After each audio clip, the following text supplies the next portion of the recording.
প্রিয়ার মা অনেক রিকোয়েস্ট করিয়া পিয়ারে ইমরানের কাছে দেওয়া পাঠাইছে, পিয়ারে লইয়া ভিডিও করে ইমরান আয় যায়, হ্যাঁ তো টিমের সদস্য যাইতেই পারে, একটা লোক যাইলে কি দর্শনকারী হয়ে পড়ে নাকি? ইমরান যখন গেছে তখন পিয়ার মাও পিয়ার বাসায় ছিল, এই যে ভিডিও করছে যে আমরা যা দেখলাম, ঠিক আছে।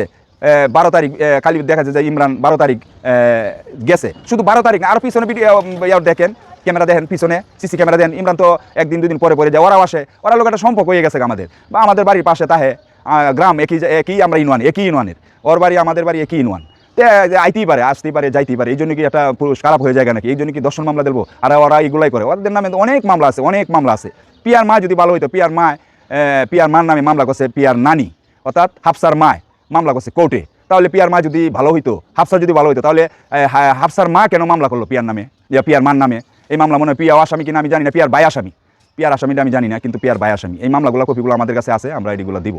আর অনেক মামলা আছে না, একজন আপত্তি করতেই পারে, আমার যেহেতু অত সম্পদ আছে, আপত্তি একজন করতেই পারে, এই কারণে তো বিয়া তো আর নেওয়া যাবে না। দাবি করতেছে টাকা পয়সা নেওয়ার জন্য, ফ্ল্যাট নেওয়ার জন্য টাকা চায় 10 লাখ, হ্যাঁ, আবার 20 লাখ টাকার কাবিন দিতে হইব, এরকম বলে আর কি, মানুষে বললে বিয়াও করতে হবে, টাকাও দিতে হবে, হ্যাঁ বিয়াও করতে হইব, আবার বিয়াও করতে হইব।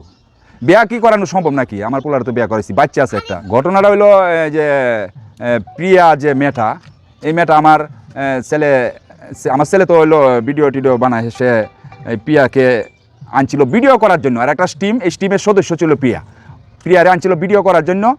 তে হয়তো ভিডিও করছে কি একটা, তারা কিছু লইয়া মানে দ্বন্দ্ব লাগিয়া এখন আমার পোলারে দর্শন করছে, দর্শন মামলা দিয়ে আমার পোলারে বাসায় দিছে, বুঝছেন? কিন্তু এরা তো একটা টিমের সদস্য ছিল, ভিডিও করতো, পিয়ারা টাকাও দিত, ভিডিও যে করে মাগনা তো করে না, তারা টাকাও দেয়, এই বললে এই টাকাও দেয়, এই কই পিয়া এনো আইসে ভিডিও টিডিও করবো। আমার পোলারা তো অনেকে ভিডিও করে, অনেক মহিলারা ভিডিও করে, অনেক মেয়েরা ভিডিও করে, এই করে কি এই ভিডিও করলে কি বা এইভাবে মামলা দেয় নাকি? এত লুপ করে লাইছে আমার পোলারে, লুপ করে লাইছে। হ্যাঁ, লুপ মূলত বিয়ার লুপ না, তার নিশ্চয় হইলো টাকা। এভাবে সে মানুষের প্রলোভনে ফেলাইয়া এভাবে বহু ছেলেদের কাছ থেকে টাকা আনছে, এইভাবে বিপদ হালাইয়া মামলা করে, বয়বতী দেহা মামলা দেয়া পরে এই যে ছেলেরা তো টাকা আনে, এইভাবে সে চলে। ওদের ব্যবসা হইলো দেহ ব্যবসা, আর কোনো ব্যবসা নাই, ওদের কোনো ব্যবসা নাই, ওদের কোনো ইনকাম নাই, কোনো চাকরি করে না, কিচ্ছু করে না, ওদের ব্যবসা হইলো দেহ ব্যবসা।